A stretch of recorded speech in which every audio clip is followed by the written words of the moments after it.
Welcome to the Tech Egg. Don't get scrambled. Enjoy the video. In this video, I will explain how to change the oil in your Toyota Tundra. We'll cover everything from gathering your tools to properly refilling your engine. This process is straightforward, saving you time and money while ensuring your truck runs smoothly. We'll focus on the key steps and specifications to help you complete the job confidently and correctly.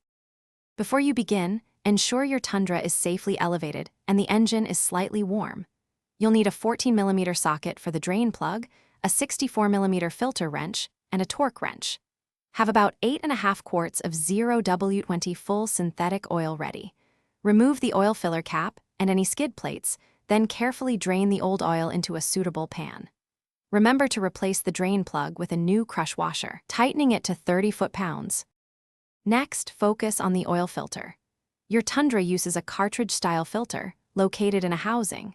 First, use a 3/8-inch square bit to drain the oil from the filter housing small cap, tightening it to 9 foot-pounds afterward. Then, use your 64mm 14-flute wrench to remove the main housing. Carefully replace the old filter element and all O-rings, ensuring they are lightly lubricated before reinstallation. Torque the housing to 18 foot-pounds. With the new filter in place, it's time to add fresh oil.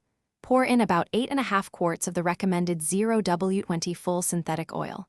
Once filled, reinstall the oil filler cap and visually inspect for any leaks around the drain plug and filter housing. Start your engine and let it run for a minute or two, then turn it off.